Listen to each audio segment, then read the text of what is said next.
Nós estamos mais um dia da série Transformados pela Graça. O título da mensagem hoje é Graça, mas não foi de graça. Então eu sempre dou esse exemplo, né? Eu vou pedir, acho que a Gabi aí, se ela tiver mais fácil. A Bruninha, você. Tem uma caixa de bombom na minha sala, traz aqui, por favor. Eu trouxe suborno hoje, gente, hoje eu vou apelar, né? Perceberam? Uma caixa de bombom lá na minha sala, eu vou explicar. Thanks, Roberta. Roberta é bênção de Deus, milagre de Deus.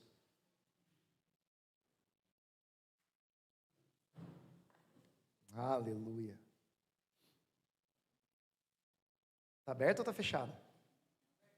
Ah, paciência. Eu tenho uma fechada lá. Tem, mas tudo bem. Ah, tem uns 3 bombons aqui, gente, deixa eu ver. 2, 3. Ah, tá bom, é de graça, né? Gente, quem quer essa caixa de bombom, pode vir buscar.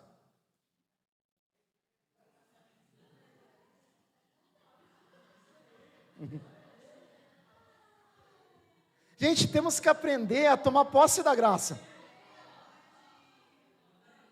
Tem mais na minha sala, filha, fica à vontade. Tem mais na minha sala, não tem problema. Primeira coisa aqui para a gente aprender, igreja. Olha, quanto tempo. Cada um aqui podia ter pego. Quem quiser, venha. Patrícia veio. E uma coisa, quanto que custou essa caixa para a Patrícia? Nada, foi de graça. Mas alguém teve que pagar essa caixa, no caso eu. Certo? Quanto? Sei lá, por volta de R$10, R$9. E é isso que importa a gente entender hoje. Que é graça, mas não foi de graça. Então nós recebemos a salvação gratuitamente, assim como ela pegou aquela caixa de bombom. Desde que nós tenhamos atitude. A salvação está aí, vai lá, pega, aproveita, né? Que tenhamos essa atitude que ela teve no espiritual aqui essa manhã. Amém? E nós entendemos que tem um custo. Só que não é uma caixa de bombom que a gente compra em qualquer supermercado. É a nossa salvação e isso custou muito, muito caro. Então a gente não pode de maneira alguma menosprezar. Graça mesmo, Jesus já fez tudo. Então se Jesus já fez tudo, eu não preciso fazer nada e tudo bem. Não é bem assim. Gostaria que nós entendêssemos bem isso. E a segunda lição que eu quero que nosso coração, nosso espírito entenda essa manhã é o seguinte: gente, se Deus fez tudo isso por você, porque muitas vezes nós não confiamos nele, na sua providência. A gente sabe o quanto custou a nossa salvação e a gente confia em Deus para a nossa salvação, não é verdade? A gente confia que Deus, no momento que nós chegarmos lá no grande dia, Deus nos recolherá, dirá: servo bom e fiel. A gente tem essa expectativa. A gente confia que o sangue dele é suficiente para nos salvar. A gente confia na cruz do Calvário, a gente confia no Senhor Jesus. Por quê? Porque ele pagou um alto preço. É porque nós não confiamos nas coisas triviais, no dia a dia, nos nossos problemas, nas nossas causas pessoais, nas nossas dificuldades, na nossa dor, nas nossas aflições, na nossa família, na nossa manhã, no nosso dinheiro, na providência do Senhor em absolutamente tudo. Nós aprendemos na palavra que Ele não apenas nos deu a salvação, que já seria alguma coisa espetacular, mas nós somos cordeiros com Ele. Você já parou para pensar nisso? Aleluia. Eu vou dar um exemplo aqui muito baixo. Se prepara. Tem muitas novelas que acontecem o quê? Cresce lá no meio de um bairro, de uma favela, uma criança muito pobre. Toda novela, todo filme, às vezes tem um lance assim, né? Essa pobrinha, mas é filha de um rico. O que você faz na novela? Vocês não sabem assistir novela, gente, você torce. A novela é tipo futebol, você tem que torcer, né? Eu lembro da minha avó e do meu avô assistindo novela, era fantástico. Vai lá, faz, fica. Mentirosa, o que você dá? Ou não, vocês não curtem. Novela é para ser curtida assim, né? E tá lá acontecendo na novela pobrinho, lá você fala: que vida desgraçada, e está comendo comida do lixo. Você fala: mas ele é filho do Emiliano, o Emiliano que tem aquela mansão maravilhosa, uma família espetacular, o pai dele é o rei do gado. E ele lá sofrendo, e você torce para quê? Aí ele vai, de repente ele passa na mesma rua que o pai dele não vê. Ai meu Deus, nosso coração fica apertadinho. E de repente, quando nós vivemos a nossa vida com Deus, a gente acaba vivendo da mesma forma. Nós somos cordeiros, nós temos direito à herança, mas muitas vezes nós vivemos como pobres espirituais, sendo que Jesus Cristo nos fez herdeiros de tudo. Efésios capítulo 1 nos abençoou com toda sorte de bênçãos espirituais nas regiões celestiais em Cristo. Gente, toda sorte não é pouca, não tem uma bênção ou outra, Ele tem todas as bênçãos para realizar na minha e na sua vida. Eu gostaria que você compreendesse isso. Eu vou trazer para vocês hoje um panorama de como que a graça foi se desenrolando, do preço que custou a gente ter os benefícios que nós temos. E a primeira frase aí que eu trouxe para a gente pensar é a seguinte: porque o fim da lei é Cristo, para a justificação de todo o que crê. Romanos capítulo 10, verso 4. E aí vem uma pergunta básica: então a lei acabou, certo? Ando preocupado, porque o fim da lei é Cristo, para a justificação de todo o que crê. Justificação é o processo pelo qual Jesus te salva. Justificação, tornar justo. Então nós somos justificados não pela lei, nós somos justificados por Cristo. É isso que está dizendo aqui, porque o fim da lei é Cristo. Eu vou trazer uma ilustração para facilitar aqui, igreja. Quem sabe cozinhar aqui? Ó, a iFood está perdendo dinheiro com vocês, hein? Dá o exemplo da Simone. A Simone sabe cozinhar. Aí eu falo para ela: Simone, gostaria de um bolo de chocolate. E aí ela vai ao supermercado e ela compra farinha, ovo, chocolate principalmente, fermento, leite, está lá no supermercado. E aí chega a Bianca e pergunta: Simone, para que fim você está comprando chocolate, ovos, fermento, farinha? Para que fim você está fazendo isso? O fim para o qual, pensa na linguagem bíblica, imagina isso no supermercado, fica demais, né? O fim para o qual, Bianca, eu estou comprando tais coisas é que farei um bolo. Qual é o fim daqueles ingredientes? Tudo bem, gente? Tranquilo? Qual o fim daqueles ingredientes? O bolo. Significa que aqueles ingredientes não vão existir mais? Bom, eles vão se tornar em... Gente, acabei minha pregação, era isso. É essa ilustração que a gente precisa entender. O que está dizendo aqui? Fim de finalidade, essa ideia. Então, qual que é a finalidade da lei? A finalidade da lei é apontar para Jesus Cristo. Então, você junta na lei todos os elementos, assim como o bolo da Simone, e depois todos aqueles elementos se cumprem em Cristo, e você tem alguma coisa melhor do que os elementos. Você tem o bolo. Você tem alguma coisa melhor do que a lei. Você tem Cristo, você tem a graça. Então, você pode dizer assim: olha, os ingredientes não servem para nada? Servem, gente. Sem os ingredientes a gente não faria o bolo. Então a lei não serve para nada? Serve. Sem a lei nós não tínhamos o apontamento para Cristo. Então eu estou simplificando coisas aqui que às vezes ficam tão difíceis e a gente coloca trava, viu? Deus não coloca. Deus não fala na Bíblia, olha que interessante. Nota de rodapé aqui. Deus não fala na Bíblia que vai ficar todo mundo rico. Mas todo mundo pede grana para Deus. Amém? Você não pediu ainda? Eu peço. Oh Deus, me ajuda aí. Todo mundo pede grana para Deus e Deus não prometeu que todo mundo vai ficar rico. Sabe o que Deus prometeu que todo mundo vai ter? Está lá no livro de Tiago, capítulo 1. Sabedoria. E todo mundo pede sabedoria para Deus? Não, a gente pede grana. Então, só para a gente abrir aqui, às vezes acontece assim: eu nunca vou entender isso. Eu nunca vou compreender. Eu nunca vou conseguir ler a Bíblia. Gente, Deus não tem isso para você. Deus promete a sabedoria. Se você pedir, Ele dá, olha só, liberalmente a todos. Está lá em Tiago. Você pode conferir na sua casa. liberalmente a todos. Então vamos pedir sabedoria. Eu creio que Deus está derramando sabedoria, não de uma palavra para a gente entender só aqui, mas para a gente entender aqui, para a gente viver, não é? Então esse bolo, todos os ingredientes formam esse bolo, e a finalidade desses ingredientes é o bolo.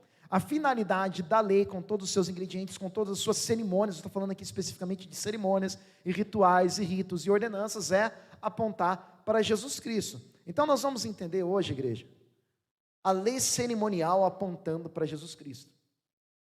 O que é a lei cerimonial? Lei de cerimônia. Lei moral é a lei que diz respeito à sua moral. Cerimonial, que roupa eu devo estar? Aonde que eu devo sacrificar o cordeiro? O que eu devo sacrificar? Por que eu devo sacrificar? Como eu devo sacrificar? Quem que vai ser sacerdote? Quem que não vai? Todas as cerimônias, todos os ritos, todos os rituais. Então, por exemplo, aqui na igreja, nós não chegamos na igreja de roupa de banho, porque existe aqui uma lei cerimonial, que não está em nenhuma placa, mas a gente entende que nós precisamos vir com roupas decentes à igreja. Então existem várias leis que ditam o nosso comportamento, que ditam as cerimônias. E o que é a lei moral? Não adulterar, não roubar, não invejar, não causar mal ao próximo. Então eu vou falar aqui da lei cerimonial. A lei cerimonial, ela é os ingredientes do bolo. Você vai entender melhor conforme a gente for andando. Olha essa lei cerimonial que está lá em Êxodo 29. Eis que você terá que sacrificar regularmente sobre o altar. Essa é uma lei moral? Não, gente, é uma lei cerimonial.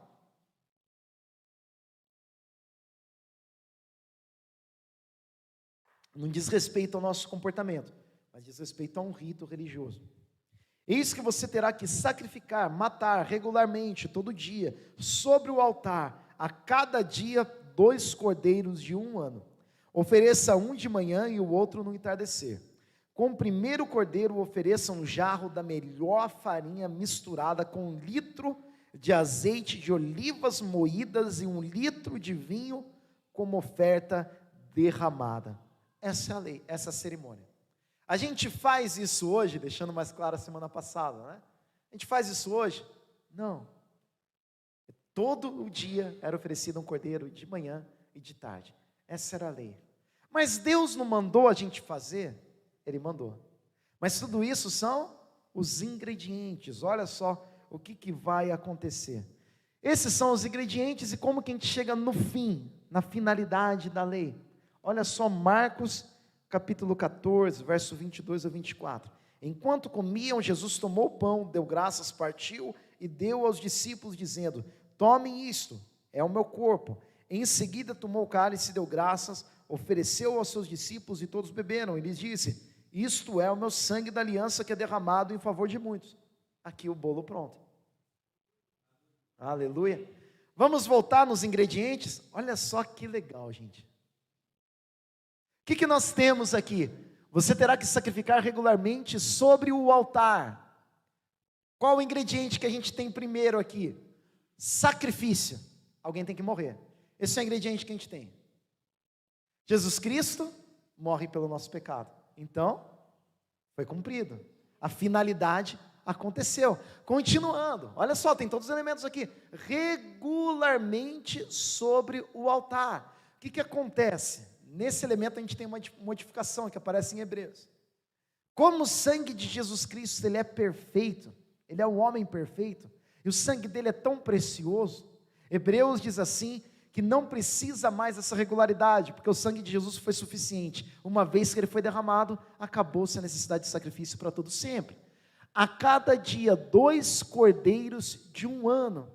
Cordeiro de 1 ano, eu estava pesquisando isso, a puberdade de um cordeiro está entre 8 a 9 meses.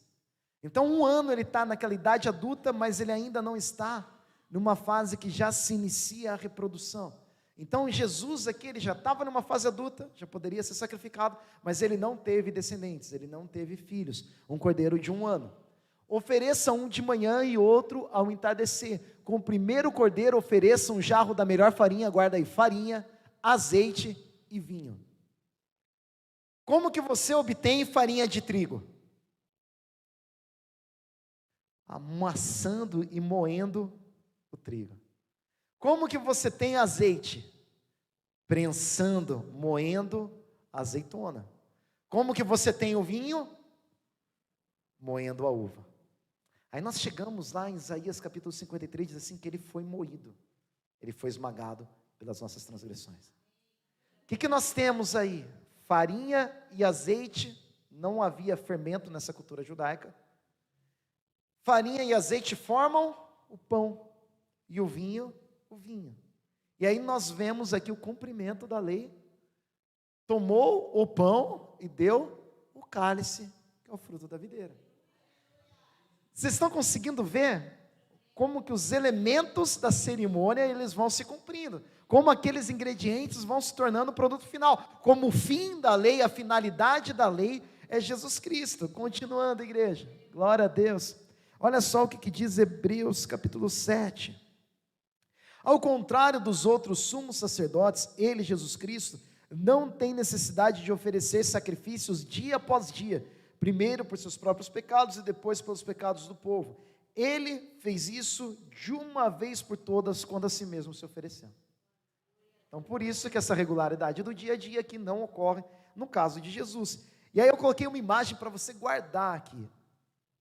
Pode apagar mais uma luz, aí quem estiver pertinho. Pode apagar aquela também, só para dar trabalho para quem está ali. Aqui nós temos duas imagens, para realmente a gente ver o cumprimento. Eu coloquei aqui desse lado, o cordeiro sendo sacrificado, e do outro lado, a Santa Ceia. E aí a passagem de João, que diz o seguinte: no dia seguinte, João viu Jesus aproximando-se e disse: vejam, é o Cordeiro de Deus que tira o pecado do mundo. Olha que bênção! Nós vemos o que aí? Os elementos, e nós vemos a finalidade. Nós vemos os ingredientes. Olha, gente, agora ficou top, né? Nós vemos os ingredientes e nós vemos a concretização daquilo que vai acontecendo. Vamos continuar. A lei cerimonial, outra lei aqui. Se quiserem acender de novo.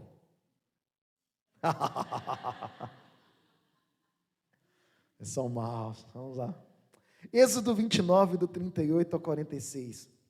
Ofereça o outro cordeiro ao entardecer, com uma oferta de cereal e uma oferta derramada, como de manhã. É oferta de aroma agradável ao Senhor, preparada no fogo. De geração em geração, esse holocausto deverá ser feito regularmente à entrada do encontro, diante do Senhor. Nesse local eu os encontrarei e falarei com vocês. Ali me encontrarei com os israelitas, e o lugar será, guarda isso, consagrado para minha ou pela minha glória. Assim, de novo, consagrarei a tenda do encontro e o altar, e consagrarei também Arão e seus filhos para me servirem como sacerdotes, e habitarei no meio dos israelitas, lhes serei o seu Deus, saberão que eu sou o Senhor, o seu Deus, que os tirou do Egito para habitar no meio deles. Eu sou o Senhor, o seu Deus. Aleluia! Esse holocausto ele não estava ali sem finalidade. Para que servia isso? A partir do momento que o cordeiro era sacrificado, aquele lugar se tornava sagrado, consagrado, sagrado. Sagrado significa separado, separado das imundícias, um lugar santo. Por que aquele lugar ficou santo, gente? Por causa do sangue do cordeiro. Olha só a conexão, que coisa mais linda. Se não fosse derramado o sangue do cordeiro, aquele lugar não poderia se tornar santo. Se não fosse derramado o sangue do cordeiro, os sacerdotes não seriam sacerdotes. Você não poderia consagrar os sacerdotes sem derramar sangue. Olha como é importante isso. Os sacerdotes são consagrados depois disso. E olha só, depois desse sacrifício nós temos aqui uma união. Eu sou o Senhor, o seu Deus, o Deus que te tirou do Egito para habitar no meio deles. Depois desse sacrifício, Deus habita no meio do povo. Então, primeiro o sacrifício, depois Deus passa a habitar no meio do povo. Primeiro o sacrifício, depois a consagração. Primeiro o sacrifício, depois os sacerdotes. Olha lá a finalidade dessa lei. Embora sendo filho, falando de Jesus Cristo, Ele aprendeu a obedecer por meio daquilo que sofreu, e uma vez aperfeiçoado, tornou-se a fonte de eterna salvação para todos que lhe obedecem, sendo designado por Deus sumo sacerdote segundo a ordem de Melquisedeque. O fim da lei é Cristo. Quem que é o sacerdote agora? Jesus Cristo. Os ingredientes e agora a finalidade, porque o fim da lei é Cristo, para a justificação de todo aquele que crê. Romanos 10:4. Existia aqui o sacerdote, que levava o povo até Deus. Quem leva o povo até Deus agora? Jesus. Olha só que coisa linda. O perfeito sacerdote. Então por que nós não temos sacerdotes do jeito que havia no Antigo Testamento? Porque Jesus cumpriu essa cerimônia sendo sacerdote. Por que eu não estou aqui com aquela estola? Por que eu não estou aqui com aquele éfode? Por que eu não estou todo paramentado como sacerdote no Antigo Testamento? Porque aquilo tinha uma finalidade, aquilo era um ingrediente.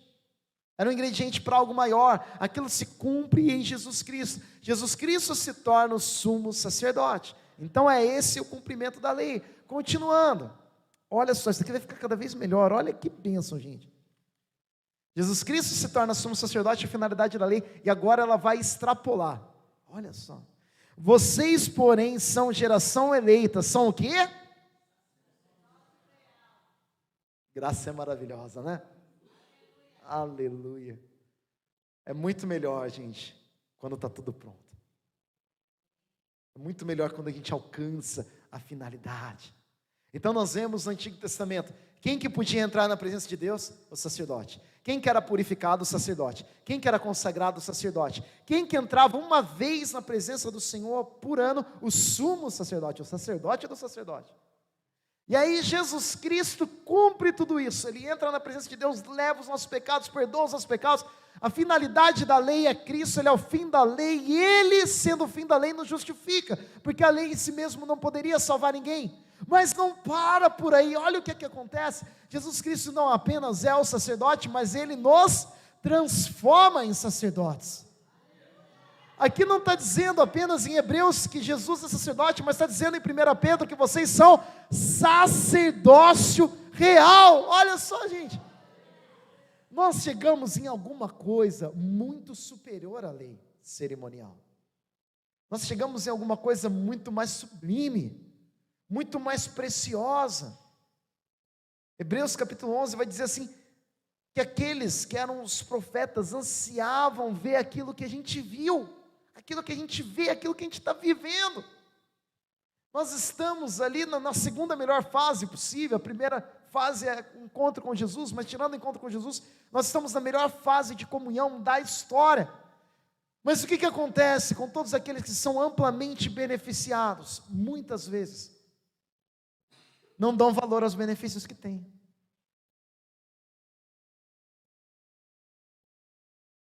Leva uma criança que nunca comeu um lanchinho no McDonald's, ela vai te amar eternamente. Criança que nunca comeu um lanchinho, leva. Agora levam um elite no McDonald's. Ô pai, não deu para ir no Madeiro hoje não? Ah, McDonald's, carne ruim. O que acontece, igreja?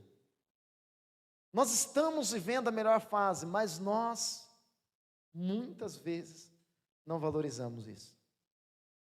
O fato de ser sacerdócio real para a gente, você acorda de manhã pensando isso, fala, eu sou um sacerdote.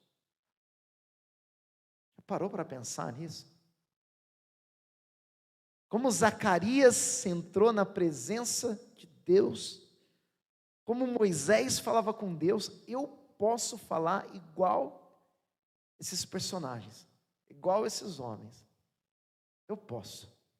Vou aproveitar isso hoje.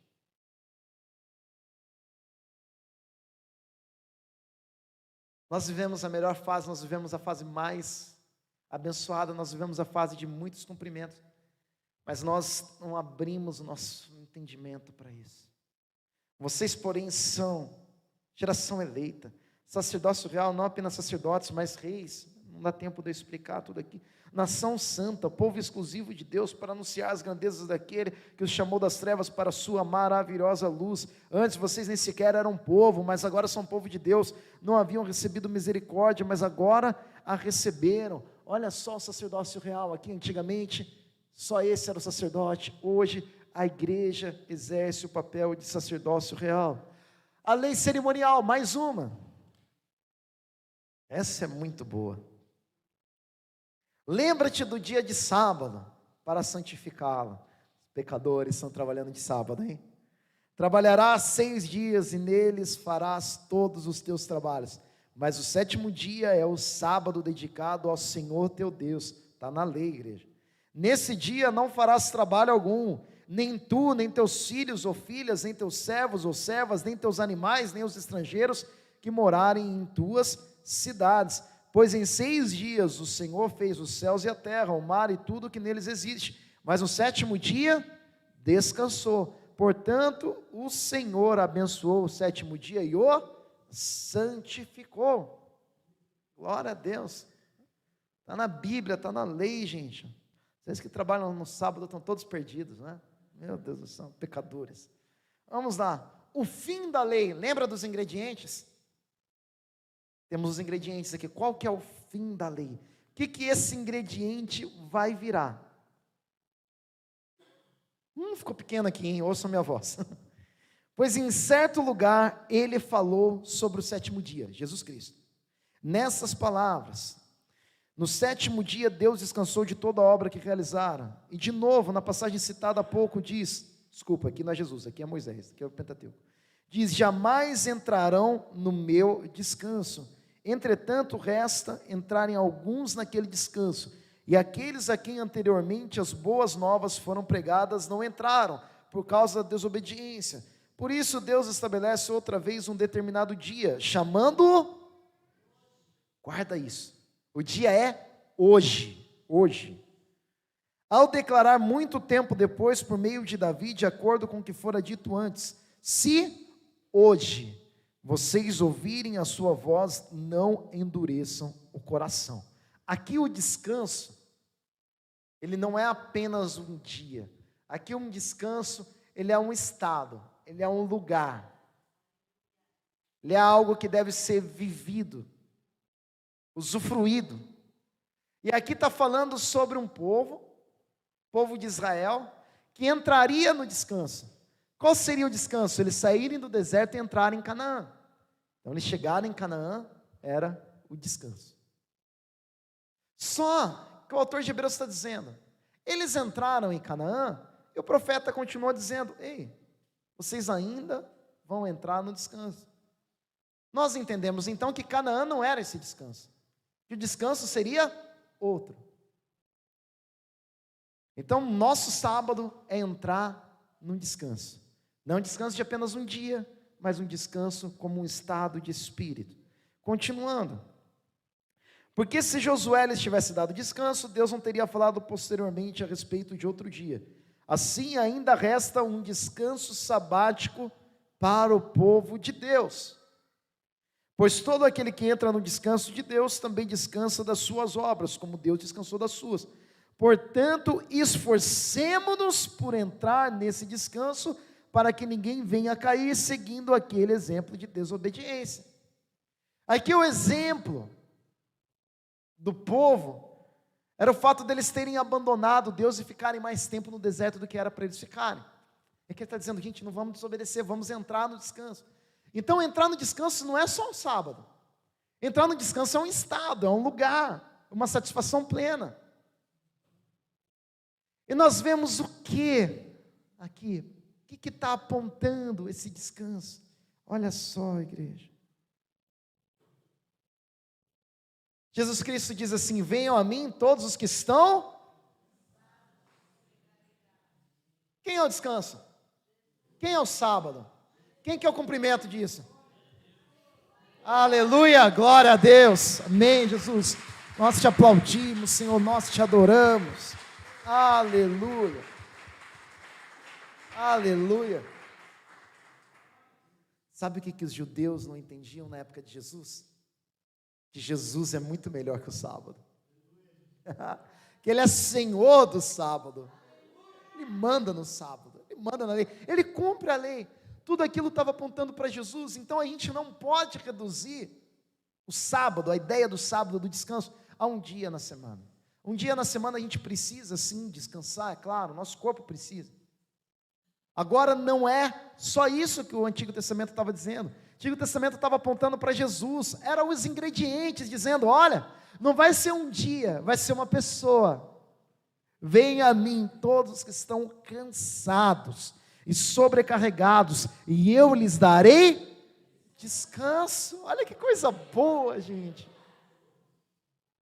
Eu quero muito enfatizar isso. Creio que o Espírito Santo está me ajudando nesse processo. Eu queria que você enxergasse com carinho, aí, com o coração aberto, como Deus Ele vai controlando toda a história. Vocês estão vendo? Ele vai juntando cada detalhe que a gente olha e fala: por que isso aqui está aqui? Sabe quando você faz sua leitura anual da Bíblia, você fala, passa por Êxodo, você fala, Êxodo, Levítico, Levítico, e o animal, assim, E aí depois a gente vê todo esse cumprimento. Eu quero enfatizar para vocês, igreja, com todo o meu ser, que o Espírito Santo me ajude nisso. Olha a grandeza do Deus a quem nós servimos. Não dá para a gente ficar com aquela ideia falsa de um Deus que está numa luta de braço contra Satanás. Uma hora ele perde, outra hora ele ganha. Não, nós temos um Deus que destruiu Satanás. Nós temos um Deus que governa o universo. Nós temos um Deus que controla toda a história para que tudo se cumpra de acordo com a sua vontade. Esse Deus, Ele não vai te abençoar. Esse Deus não vai ouvir a tua causa. Esse Deus não vai te estender a mão. Você não serve a qualquer um, você não serve imagens, você não serve ídolos. Você serve ao Deus que criou os céus e a terra, o Deus onipotente, onipresente, que governa e controla o universo, e Ele controla a minha e a sua vida. Aleluia, glória a Deus. Obrigado, Jesus, Tu és bom. Aleluia, glória a Deus. Ele está no controle. Aleluia, aleluia. Esse Deus, Ele não vai dar conta da minha casa, Ele não vai dar conta do meu serviço, Ele não vai dar conta dos meus estudos, dos meus projetos, dos meus sonhos. Gente, olha, que são as nossas causas diante de um Deus tão maravilhoso. Aleluia. A lei cerimonial, mais um. Eu amo esse exemplo. Faça um candelabro de ouro puro e batido. Pedestal, hastes, taças, flores, botões do candelabro formarão com ele uma só peça. Faça-lhe também 7 lâmpadas e coloque-as nele para que iluminem a frente dele. Ordene aos israelitas que lhe tragam azeite puro de oliva batida para a iluminação, para que as lâmpadas fiquem sempre acesas. Na tenda do encontro, do lado de fora do véu que se encontra diante das tábuas da aliança, Arão e seus filhos manterão acesas as lâmpadas diante do Senhor, do entardecer até de manhã. Este será um decreto perpétuo entre os israelitas, geração após geração. O candelabro aqui é um elemento muito lindo, muito importante. Igreja, eu fiz um mega recorte, tá? A gente tem 5 livros no Antigo Testamento, a gente tem várias leis. Isso daqui dá para esticar, dá para a gente ficar anos falando desses cumprimentos. Que é um recortezinho bem pequenininho. Esse recortezinho pequenininho, a gente já é incrível a gente ver a glória de Deus. Imagina na Bíblia toda, né? Imagina ficar estudando isso daqui. Vai longe. Então nós temos o candelabro. Pensando no tabernáculo de antigamente, existia uma tenda.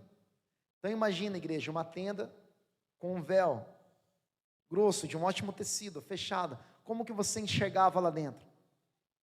Precisaria de uma iluminação. Qual era a iluminação para você enxergar dentro dessa tenda? O candelabro. Então você tinha dentro dessa tenda o candelabro, o incensário, os pães da presença, e depois você tinha uma outra tenda separada com a Arca da Aliança. Eu já fiz aqui algumas pregações, a gente já modificou a igreja, eu não sei quem lembra, falando a respeito do tabernáculo, né? Eu não lembro. A gente fez uma bagunça aqui para explicar, eu fiz isso nos jovens.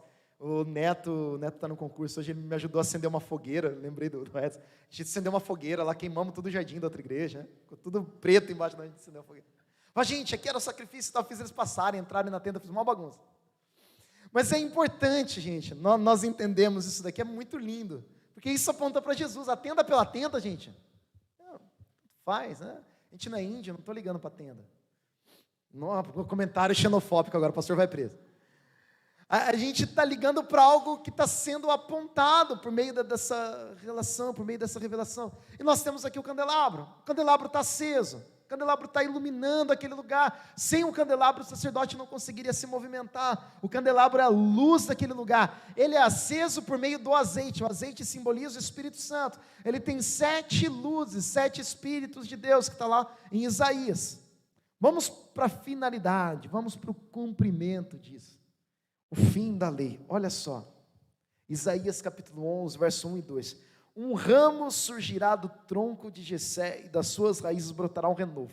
Agora eu vou precisar da sua ajuda aqui, eu não achei uma imagem que reproduzisse isso, então tenta formar essa imagem. O candelabro, você viu na descrição, as amêndoas, as folhas, a ideia do candelabro, a gente pensando nele é como se fosse uma árvore. É muito forçoso para a imaginação isso? Você imaginar que aquelas hastes são galhos, e aquilo vai formando uma árvore, vai apontando para uma árvore. Vocês lembram de uma árvore muito importante na história da humanidade, que os nossos pais não quiseram nem saber? A árvore da vida, estava no centro do jardim. Se você comesse daquele fruto, você viveria eternamente. Então você vê no candelabro aquela representação, ele parecendo uma árvore, os seus ramos ali, os seus bracinhos, e olha só, um ramo surgirá do tronco de Jessé, a mesma imagem da árvore, e de suas raízes brotará um renovo. O Espírito do Senhor repousará sobre ele, o Espírito que dá sabedoria e entendimento, o Espírito que traz conselho e poder, o Espírito que dá conhecimento e temor do Senhor. Acabamos de ter descrito aí esse tronco de Jessé. Quem que é o filho de Jessé? Jesus, vem da linhagem real de Davi, cumprimenta em Jesus, um ramo, uma árvore, e nós vemos cumprido aqui 7 espíritos, se você contar aqui, sabedoria, de conhecimento, de poder, Espírito do Senhor, conselho, fortaleza, a gente tem 7 espíritos, 7 lâmpadas, símbolo do Espírito, o azeite acendendo aquilo tudo. Gente, eu estou dando uma atenção especial para o candelabro, porque vale muito a pena a gente entender isso. O fim da lei é Cristo. Você olha para a lei do candelabro e você enxerga Cristo aqui nitidamente. Olha só, ao anjo da igreja em Sardes escreva, aqui Jesus mandando João escrever, essas são as palavras daquele que tem os 7, olha que legal, quem é esse? Jesus está conversando com João. Aquele que tem os 7 Espíritos de Deus, as 7 estrelas, conheço as suas obras. Você tem fama de estar vivo, mas está morto. Aqui ele está fazendo uma advertência, está pegando pesado com essa igreja. Fica para outra pregação. Vamos focar aqui na ideia do candelabro. Então Jesus Cristo cumpre isso. Quando João anuncia Jesus, ele diz que Jesus é a luz do mundo. Aleluia. Jesus é a luz do mundo. O que iluminava o lugar santo? O candelabro. A partir de Jesus nós conseguimos enxergar tudo. C.S. Lewis tem uma frase muito linda que diz que a partir do cristianismo nós enxergamos todas as outras coisas, como a partir do sol nós enxergamos tudo que existe. Então quando nós olhamos para o candelabro, a partir do candelabro eu enxergo os pães da presença. A partir do candelabro eu enxergo o altar, que é um incensário. Se o candelabro estiver apagado, eu não enxergo nada. Se Jesus não estiver aceso, se Jesus não estiver no lugar, eu não enxergo as outras coisas. Nada faz sentido sem Jesus. Essa lei aqui, ela não tem utilidade sem Jesus. Jesus é a finalidade dessa lei. Jesus faz com que essa lei tenha sentido e tenha vida e justifique. Jesus vai cumprindo tudo isso. Olha só que coisa interessante. Jesus é a luz, Jesus é o candelabro. Então essa palavra se cumpre em Jesus, amém? Tranquilo, né? Ele é a raiz de Jessé, ele é o candelabro, ele está cheio do Espírito Santo, ele tem os 7 Espíritos de Deus, amém? O fim da lei é Cristo. Esse candelabro era uma lei cerimonial, apontou para Jesus, amém? Matamos aqui nossa conversa, só que não. Olha só, Apocalipse capítulo 1, verso 20, Este é o mistério das 7 estrelas, que você viu em minha mão direita, e dos 7 candelabros. Então Jesus, ele está andando aqui, tem 7 estrelas e 7 candelabros. As 7 estrelas são os anjos das 7 igrejas, e os 7 candelabros são as 7. O que nós somos? Um candelabro. Olha só, porque o fim da lei é Cristo. Nós somos o corpo de Cristo. Jesus é a luz, ele veio para que o mundo tivesse luz. João capítulo 1. E Jesus diz assim para a gente: vocês são a luz. Por que nós somos luz? Porque nós somos o candelabro. Porque o mesmo Espírito Santo que Jesus tinha, daquele azeite moído, prensado, é o Espírito Santo que foi derramado sobre a igreja. A mesma luz que Jesus tinha, a partir da qual nós enxergamos as outras coisas, é a luz que a igreja tem, por meio do qual nós enxergamos as outras coisas. Então, igreja, nós não podemos enxergar a igreja, esse lugar, a partir do mundo. Nós temos que enxergar o mundo a partir da igreja. Nós temos que enxergar o mundo a partir de Jesus. Jesus tem que ser a luz que ilumina o mundo, não o mundo a luz que tenta iluminar Jesus. A igreja não tem que ser o receptáculo, o lugar onde nós alimentamos todo tipo de novidade sem qualquer exame. Esse daqui é legal, traz para cá e vamos lá e vamos criando uma filosofia, uma doutrina, uma psicologia. Não! A gente tem que pegar a luz de Cristo e nós mostrarmos: isso aqui faz sentido, isso daqui não faz, isso daqui é, isso daqui não é. Nós temos a luz, não é o mundo que tem a luz, não é o mundo que é a luz da igreja, é a igreja que é a luz do mundo. Aleluia! A gente precisa se apropriar dessa verdade, igreja.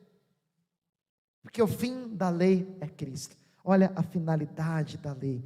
E aqui eu montei uma imagem para a gente enxergar como esse sentido ele vai atravessando. Olha só. Candelabro, Êxodo capítulo 25, verso 31. Jesus Cristo, Apocalipse capítulo 3, verso 1. E a igreja, Apocalipse 1, verso 20. Olha que coisa extraordinária. Um Deus extraordinário assim, não vai estender as mãos para você.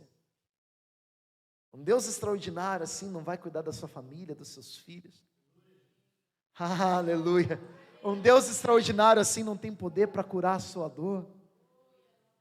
Um Deus extraordinário assim, não tem poder para reescrever a sua história. Um Deus maravilhoso assim, não pode fazer todas as coisas novas em todas as áreas da sua vida.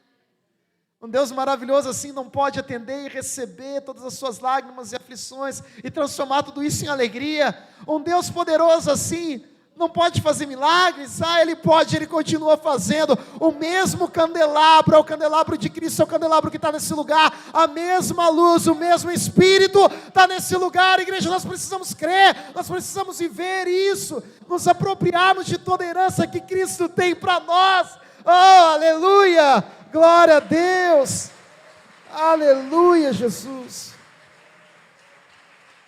aleluia. E se a gente não entendesse, vou pedir para o louvor já se preparar.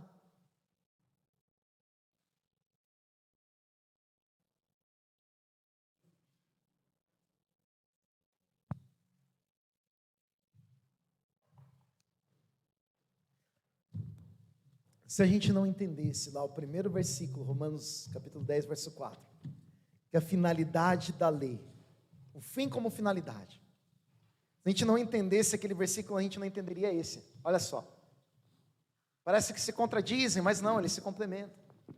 Não pense que vim abolir a lei ou os profetas. Olha Jesus dizendo.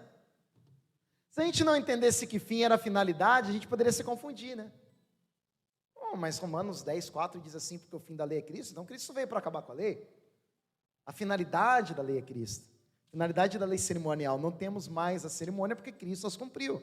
Mas olha só, não pense que vim abolir a lei ou os profetas. Não vim abolir, mas cumprir. Todas as promessas são cumpridas em Jesus. Olha que coisa linda. Digo-lhes a verdade: enquanto existirem céus e terra, de forma alguma desaparecerá da lei a menor letra, o menor traço, até que tudo se cumpra. As coisas vão se cumprindo. Então desapareceu o candelabro, a gente não tem um candelabro físico aqui, porque o candelabro se cumpriu. Faz sentido, igreja? Amém? Então, até que tudo se cumpra, as coisas vão se ordenando. Todo aquele que desobedecer a um desses mandamentos, ainda que dos menores, e ensinar os outros a fazerem o mesmo, será chamado menor no reino dos céus. Opa, coisa séria. Mas todo aquele que praticar e ensinar estes mandamentos será chamado grande no reino dos céus. E aí Jesus faz a conclusão: pois eu lhes digo que se a sua justiça, aqui não está falando sobre cerimônia, está falando sobre justiça, está falando sobre moral, está falando sobre caráter. Se a nossa justiça não for muito superior à dos fariseus e mestres da lei, de modo nenhum entrarão no reino dos céus. Mateus capítulo 5, verso 17 a 20. Olha como é importante a gente entender a graça, o cumprimento da graça. A graça não está dizendo que a gente pode viver da maneira como a gente quiser. A graça está dizendo aqui uma coisa bem pesada. Se a nossa justiça não exceder dos fariseus, mas pastor, qual que era a justiça dos fariseus? Vamos lá, fariseus jejuavam 2 vezes por semana. Eita, nós. Já começou a apertar. Fariseus oravam no mínimo 3 vezes por dia. Fariseus davam mais dízimos do que era para dar. Tinha um dízimo pela lei, eles davam mais do que era para dar. Fariseus que estavam ali em Jerusalém iam para o templo todos os dias. Fariseus formados, criancinhas, sabiam de cor os 5 primeiros livros da Bíblia. Aí Jesus Cristo chega e fala assim para nós: ó, vocês estão na dispensação da graça. Graça é barata, faz o que quer, tá? Porque eu já cumpri tudo na cruz. Não. A sua justiça precisa ser superior à justiça dos fariseus. Eita, nós. Fala, Deus. Apertou, pastor, a pregação estava tão boa, teve que bacalhar com a gente no final. Né? Olha a responsabilidade que a gente tem, igreja. Se a nossa justiça não exceder em muita dos fariseus e dos escribas, meu Deus do céu, olha só. A gente precisa não estar dentro do tema, mas eu creio que o Espírito Santo está dirigindo, ainda estou no meu tempo, vou aproveitar. A gente precisa dar uma atenção muito grande às crianças, muito grande. Não tem nenhum slide para falar isso, eu creio que é um direcionado ao Espírito Santo de Deus. Os meus pais deram muita atenção, e isso eu não tenho como agradecer a eles por causa disso. A gente precisa dar atenção às crianças, igreja. Isso é muito, muito, muito sério. Estava na faculdade, e aí eu fiz pedagogia na USP, e eu estava lá na minha sala, e de repente uma das meninas pegou e falou assim, eu faço estágio em uma escola de judeus. E é uma escola, gente, que os meninos vinham com motorista e segurança para a escola. Essas escolas que dá para a gente pagar fazendo força, não. Escola. Dentro dessas escolas, ela pegou e explicou o currículo. Sabe como que era o currículo da molecada? Período integral, estudava o dia inteiro. Metade do período, manhã inteira, Bíblia, Torá, 5 livros da Bíblia, rabino dando aula. Segunda metade, ciências naturais, ciências exatas, etc. E eu não vou entrar nesse mérito aqui, mas se você botar um Google lá, você vai achar. Gente, os judeus, eles usufruem de uma prosperidade descomunal. Descomunal. Tanto que o nível dessa escola é altíssimo. O que eles priorizam na educação dos filhos deles? Olha só. Imagina, metade do currículo deles é Bíblia. Metade do currículo. Então, você tem 5 matérias de matemática, 5 de português, 2 de física, e você tem 35 de religião. 35 da Torá. 35 matérias, assim, fazendo uma proporção, estudando lei de Deus. Meu Deus do céu. E a maioria deles ainda não entenderam a graça. Cara, se eles entendessem, um dia eles vão entender, aí é o assunto para outra pregação. Gente, incrível, incrível. Olha só. Eu aceitei Jesus Cristo com 4 anos de idade. E eu era uma criança bem mediana, de verdade. Todas as crianças que eu vejo são muito melhores do que eu. Demorei para aprender a falar, não falava. Fizeram até bullying comigo. não fazia esporte, não comia, era doente. Gente, uma criança assim, mediana para baixo, bem ruim, bem meia boca. Recebi Jesus com 4 anos. Imagina as crianças de hoje, que são, ó. João Batista era cheio do Espírito Santo no ventre. Você já orou para o seu filho ser cheio do Espírito Santo? No ventre. Botar a mão na barriga da sua esposa e falar, em nome de Jesus, ele vai ser cheio do Espírito Santo agora. E aí de repente a gente fica, olha só, mas a gente não deve obrigar os filhos a virem na igreja. Meu pai obrigou, e muito obrigado, pai, por ter me obrigado. Melhor coisa que você fez. Se ele não me obrigasse, em muitos cultos eu não viria. Não viria. Não viria, não estaria. De manhã então, gente, de manhã tinha corrida. De manhã tem sono, tem colchão, tem videogame. Não viria mesmo. Em tudo, visita, meu pai, Michel, vem. Culto de homens, Michel, vem. Expulsão de demônios, ó, vem assim, não fica com medo não, fica aí. Mandava pau, expulsava a demoniada toda lá. Trabalha com drogado, ia lá. Isso foi ótimo para mim. Não estou falando que seu filho tem que virar pastor igual eu, não. Seu filho vai ser bênção onde ele estiver, mas ele precisa ser crente. Né? Então, a gente não tem nenhum problema moral em obrigar nossos filhos a irem para a escola. Não temos, não é verdade? Tem algum problema moral com isso? Olha, não obrigue, tadinha das crianças. E é imoral, né, gente? A escola é 7 horas da manhã, né? Você vai lá, levanta, acorda, não vai ser um vagabundo. Tem que aprender a ler, tem que aprender a escrever, tem que fazer alguma coisa. E vai lá e levanta e puxa pelos cabelos e vai na escola. Se você não levar seu filho para a escola, você corre o risco de ser preso, crime de abandono intelectual. Levar seu filho para a escola. E todos levam obrigados, tudo bem. Mas na igreja, eu não vou obrigar meu filho tem que ter a vontade dele.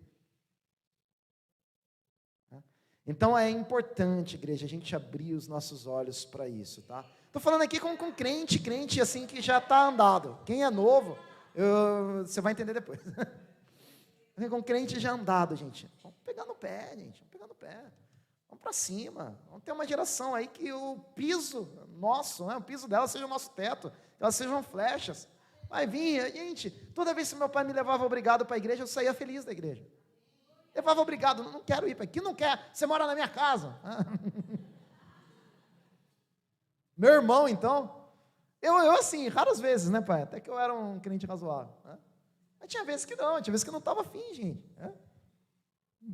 Meu irmão já ia mais na pancada mesmo, mas vinha. Gente, se o meu irmão não fosse na pancada, depois ele conta para vocês. O que ele tinha virado? Meu Deus do céu. Gente, se não fosse a vida do meu pai, na vida do meu irmão, estou aproveitando que ele não está aqui agora, estou descendo, né? Amém, igreja, vamos levantar.